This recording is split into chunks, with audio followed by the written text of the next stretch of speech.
আসসালামু আলাইকুম। এখন শুনবেন সংবাদ শিরোনাম। খাগড়াছড়িতে ১৪৪ ধারা ও অবরোধ, পুলিশের খোয়া যাওয়া অস্ত্র যেতে পারে পাহাড়ে, ধারণা আইজির। নির্বাচনের আগে পার্বত্যাঞ্চল অশান্ত। দেশের মানুষ এখন নির্বাচনমুখী বললেন সালাউদ্দিন আহমদ। যারা ভোট বাধাগ্রস্ত চায়, জনগণ তাদের পিআর সহ ৫ দফা দাবিতে জামাতের নতুন কর্মসূচি ঘোষণা। দলের পরীক্ষামূলক লোগো প্রদর্শন করা হলেও এখনো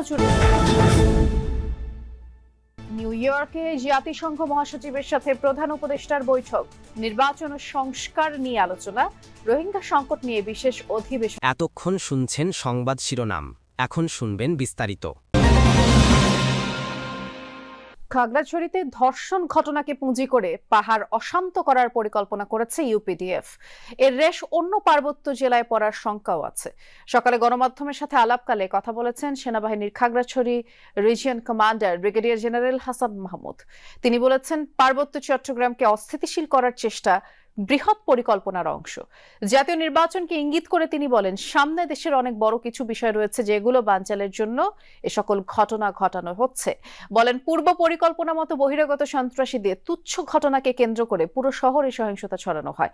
গুইমারায় হতাহতের ঘটনার জন্য ইউপিডিএফ দায়ী বলেও জানান ব্রিগেডিয়ার জেনারেল হাসান মাহমুদ। এদিকে খাগড়াছড়ির জেলা প্রশাসক এবিএম ইফতেখারুল ইসলাম খন্দকার জানান, সংঘর্ষের ঘটনায় ৫ সদস্যের কমিটি গঠন করা হয়েছে।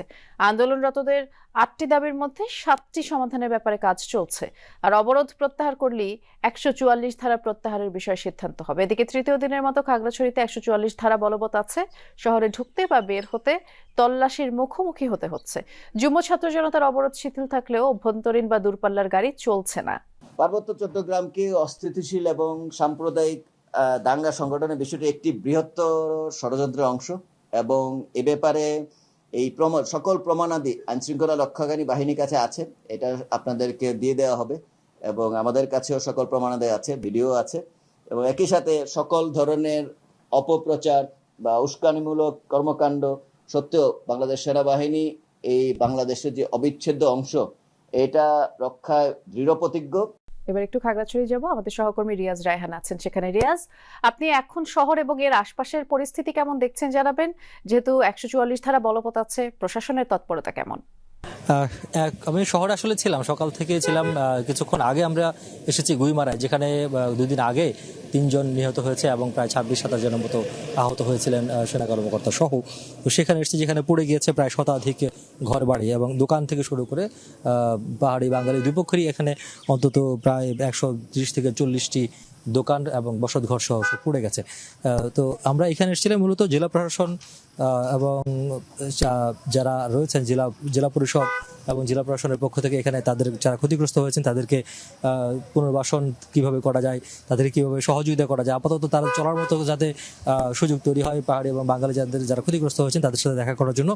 এবং যে 3 জন মারা গেছেন তাদের পরিবারের সঙ্গে দেখা করার জন্য তারা গিয়েছেন, একটু আগেই এখানে কথা বলেছেন। তবে জেলা প্রশাসক তিনি দৃঢ়ভাবে বলেছেন যে যারা এই আন্দোলনটি করছে মূলত তাদের যে 8 দফা তারা দাবি দিয়েছে, সেই দাবির মধ্যে 7টি দফায় তারা চেষ্টা করছেন পূরণ করার জন্য। এবং আরেকটি যেটি রয়েছে ১৪৪ ধারা তুলে নেওয়ার বিষয়, তারা জেলা প্রশাসক বলছেন যদি তারা অবরোধ প্রত্যাহার করে তাহলে সেই বিষয়ে তারা সিদ্ধান্ত নিতে পারেন বা তারা ইতিবাচক চিন্তাভাবনা করবেন। তবে তার আগে আসলে যা পরিস্থিতি যদি স্বাভাবিক না হয় তাহলে ১৪৪ ধারা তুলে নেওয়ার মতো পরিস্থিতি এখন পর্যন্ত তৈরি হয়নি। এবং এটি তুলে নেওয়া হবে কি হবে না বা কখন তুলে নেওয়া হবে সেটা নির্ভর করছে যারা আন্দোলন করছেন। এই যে ধর্ষণের ঘটনাকে কেন্দ্র করে বা অভিযোগকে কেন্দ্র করে যে আন্দোলন করছে, সেই আন্দোলনের গতি প্রকৃতি বা গতিবিধি বুঝে মূলত ১৪৪ ধারা তুলে নেওয়ার বিষয়ে সিদ্ধান্ত হবে। তবে এখানে সাধারণ যারা স্থানীয় বা ব্যবসায়ী যারা ক্ষতিগ্রস্ত হয়েছেন তারা বলছেন যে তারা আসলে এই ধরনের সংঘাতের সঙ্গে তারা পরিচিত নন এবং এখানে এটি অনেক বছরের একটি সম্প্রীতির জায়গা এই গুইমারা। এবং গুইমারা এই বাজারটিতে কখনোই এই ধরনের সংঘর্ষের ঘটনা বা এই ধরনের জ্বালাপোড়ার ঘটনা ঘটেনি। সুতরাং এতে তারা অনেকটাই হতবিহ্বল হয়ে পড়েছেন এবং বলছেন এটি যত দ্রুত সম্ভব ক্ষতিগ্রস্ত যারা রয়েছেন তাদেরকে পুনর্বাসন থেকে শুরু করে সহযোগিতা যেমন করা দরকার, পাশাপাশি এই যে আস্থা এবং বিশ্বাসের যে সংকট তৈরি হয়েছে পাহাড়ি এবং বাঙালিদের মধ্যে, সেটি যাতে ফিরিয়ে আনা যায় সেজন্য সব পক্ষের নেতাদের একটি যৌথ পরিকল্পনা বা প্রয়াস প্রয়োজন এবং তাতে সহযোগিতা করতে পারে আইনশৃঙ্খলা বাহিনী, সিভিল এবং সামরিক যে প্রশাসন রয়েছে তারা। বিস্তারিত জানাচ্ছিলেন, ধন্যবাদ রিয়াজ। পুলিশের খোয়া যাওয়া 1350টি অস্ত্র এখনো উদ্ধার হয়নি। এসব অস্ত্র পার্বত্যাঞ্চল এবং আরসা সহ নানাজনের কাছে গেছে বলে ধারণা আইজিপির। সকালে দুর্গাপূজার নিরাপত্তা আইন শৃঙ্খলার এক ব্রিফিংয়ে এই তথ্য জানিয়েছেন পুলিশের মহাপরিদর্শক বাহারুল আলম। তিনি আরও জানান, নির্বাচন ঘিরে 1.5 লাখ পুলিশ সদস্যকে পেশাগত দক্ষতা এবং নিরপেক্ষতার বিষয়ে ট্রেনিং দেওয়া হবে। ভোট সুষ্ঠু ও নির্বিঘ্ন করতে প্রয়োজনে পুলিশ আরও কঠোর হবে। পুলিশ মহাপরিদর্শক জানালেন, সারা দেশের পূজা মণ্ডপ ঘিরে কেউ অস্থিতিশীল পরিবেশ সৃষ্টি করতে চাইলে তার কঠোর জবাব দেয়া হবে। অত্যন্ত গুরুত্বপূর্ণ নির্বাচন। এখন এই পরিবেশটা আপনারা জানেন যে এটা ব্যাহত করার জন্য দেয়ার আর সো মেনি এলিমেন্টস যারা এগুলো কাজ করে। তো অবশ্যই এটা আমি তো মনে করি এরকম নানান ধরনের রিয়াকশনারি এলিমেন্টস আছে যারা সম্প্রীতি বিনষ্ট করতে চায়। আলটিমেটলি সমাজ অস্থির হলে সেই গোলটা গিয়ে হবে আলটিমেটলি যে আমাদের একটা শান্তিপূর্ণ ইলেকশন যেন ক্ষতিগ্রস্ত হয়। জনগণ নির্বাচনমুখী, কিন্তু নির্বাচন আয়োজন ঘিরে দেশে ষড়যন্ত্র দৃশ্যমান হচ্ছে বলে অভিযোগ করেছেন বিএনপির স্থায়ী কমিটির সদস্য সালাউদ্দিন আহমদ। হুঁশিয়ার করে বলেন, দেশি বিদেশি যে কোনো ষড়যন্ত্র প্রতিহত করবে জনগণ।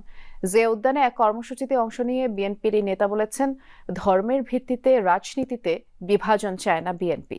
পিআর পদ্ধতি দেশে অস্থিতিশীল পরিস্থিতি সৃষ্টি করবে উল্লেখ করে সালাউদ্দিন বললেন, জনগণ সংখ্যানুপাতিক পদ্ধতির বিপক্ষে। বিএনপির অন্যতম সহযোগী সংগঠন জাতীয়তাবাদী ওলামা দল। আলেমদের নিয়ে দলের প্রতিষ্ঠাতা প্রয়াত রাষ্ট্রপতি জিয়াউর রহমান 1979 সালে 30 সেপ্টেম্বর এই দল প্রতিষ্ঠা করেন। ওলামা দলের প্রতিষ্ঠাবার্ষিকী উপলক্ষে সকালে শেরেবাংলা নগরের জিয়া উদ্যানে নেতাকর্মীদের নিয়ে জিয়াউর রহমানের সমাধিতে শ্রদ্ধা জানান বিএনপি স্থায়ী কমিটির সদস্য সালাউদ্দিন আহমদ। দোয়া ও মোনাজাত শেষে মুখোমুখি হন গণমাধ্যমের। আমরা ধর্মের ভিত্তিতে রাজনীতিতে কোনো বিভাজন চাই না, করব। বিএনপির এই নেতা সব রাজনৈতিক দলকে বিভক্তি দূর করার আহ্বান জানান। বলেন, কোন দল নির্বাচনী যাত্রায় বাধা সৃষ্টি করতে চাইলে জনগণ তাদের রাজনৈতিকভাবে প্রত্যাখ্যান করবে। বাংলাদেশের সকল জনগণ এখন নির্বাচনমুখী। বাংলাদেশে এখন নির্বাচনের আমেজ চলছে। গণতান্ত্রিক উত্তরণের এই যে প্রক্রিয়া, তাতে বাধা সৃষ্টি করার জন্য কেউ ষড়যন্ত্র করছে, সেটা দৃশ্যমান। এই অবস্থায় কোনো দল যদি বিভ্রান্তি সৃষ্টি করে, নির্বাচনের পথে বাধা সৃষ্টি করে, জনগণ তাদেরকে চিহ্নিত করবে এবং রাজনৈতিকভাবে তাদেরকে প্রত্যাখ্যান করার সম্ভাবনা আছে। সালাউদ্দিন জানান, নির্বাচনকে বাধাগ্রস্ত করতে ষড়যন্ত্র হচ্ছে দেশে। পিআর পদ্ধতির সমালোচনাও করেন তিনি। আমরা পিআর মানে মনে করি পাবলিক রিলেশন, আমরা পিআর মানে মনে করি জনসংযোগ। এখন সবাই জনসংযোগে আছে, সেই পিআরে আমরা বিশ্বাস করি।